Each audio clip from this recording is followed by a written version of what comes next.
একদিন এক লোকের ইচ্ছা হলো তিনি সাঁতরিয়ে নদী পার হবে। তাই ইচ্ছা মোতাবেক লোকটি নদীর দিকে হাঁটতে শুরু করলো। পথে লোকজন জানতে চাইলো যে সে কোন দিকে যাবে। লোকটি যখনই বলল যে সে সাঁতরে নদীটি পার হবে, সাথে সাথে লোকজন তাকে বলল, নদীতে অনেক কুমির আর সাপ আছে, তুমি সাঁতরে পাড়ি দিতে গেলে সাপে কুমিরে কামড় দেবে। লোকটি তাদের কথায় কান না দিয়ে আবারও চলতে শুরু করলো। হাঁটতে হাঁটতে লোকটি নদীর কাছাকাছি পৌঁছে গেল।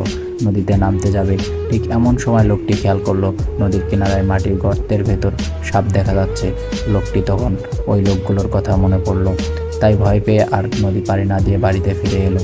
কিছুদিন পর আবারও বেরোলো নদী সাঁতরাতে। মাঝপথে এবারও কিছু লোকের সাথে তাকে দেখা হলো।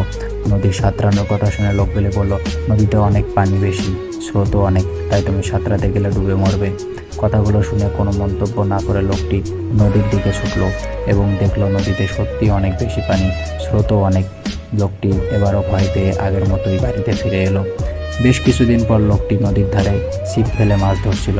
এমন সময় দেখতে পেলো একটা ছেলে পানির ভেতরে পড়ে যেয়ে সাহায্যের জন্য চিৎকার করছিল। লোকটি সাথে সাথে নদীতে নেমে গেল এবং ছেলেটির জীবন বাঁচালো। নদীর পাড়ে ছেলেটিকে এনে লোকটি তার কাছ থেকে জানতে চাইল যে সে কিভাবে পড়ে গিয়েছিল নদীতে। জবাবে ছেলেটি বলল, আমার খেলার বলটি নদীতে পড়ে গিয়েছিল, তাই আনতে আনতে পানিতে নেমে গেছিলাম। জবাবে লোকটি যখন বলল যে নদীতে অনেক সাপ কুমির আছে, আবার নদীর স্রোতও অনেক বেশি, তখন ছোট ছেলেটি উত্তর দিল, আমি পানিতে নামার সময় কোনো সাপ দেখিনি, আর আমি ডুবে যাচ্ছিলাম পানির জন্য না, স্রোতের কারণে না, বরং আমি সাঁতার পারি না বলে। ছোট ছেলেটির কথায় লোকটি সম্মোহিত ফিরে পেল। লোকটি বুঝতে পারলো তার দুর্বলতা আর ভাবতে লাগলো, সত্যিই তো কোনো সাপ তাকে কামড়াতে আসেনি। এমনকি নদীর স্রোতের মুখ থেকে ছোট বাচ্চাটিকে বাঁচিয়ে আনলো, কই সে তো ডুবে যাচ্ছিল না, স্রোতে তাকে ডুবিয়ে নিয়ে যাচ্ছিল না। অথচ এগুলোর ভয়তে সে এতদিন নদী পার হয়নি। আর দেরি না করে লোকটি সঙ্গে সঙ্গে নদীতে ঝাঁপ দিল আর সাঁতরে এই পার থেকে এক নিমিষে ওই পারে চলে গেল।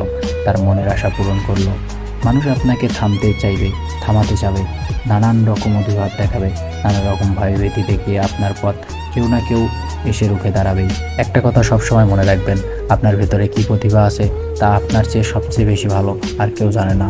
তাই আপনার ভেতরে সত্যিকারের প্রতিভা আপনাকেই আবিষ্কার করে পরিচর্যা করতে হবে। নিচে ভয় না পেয়ে ভবিষ্যতের কথা চিন্তা করুন, আত্মবিশ্বাস নিয়ে পথ চলে নেমে পড়ুন। আত্মবিশ্বাস রাখুন, আপনি পারবেন। ভয় বিপদ তো আছেই, তবে আপনার জয়ের উদ্দেশ্যে আপনার জয়ের থেকে ক্ষমতা বেশি না। সুতরাং জয় হওয়ার মানসিকতা নিয়ে আত্মবিশ্বাস বলীয়ান হয়ে পদক্ষেপ নিন, সফলতা আসবেই ইনশাআল্লাহ।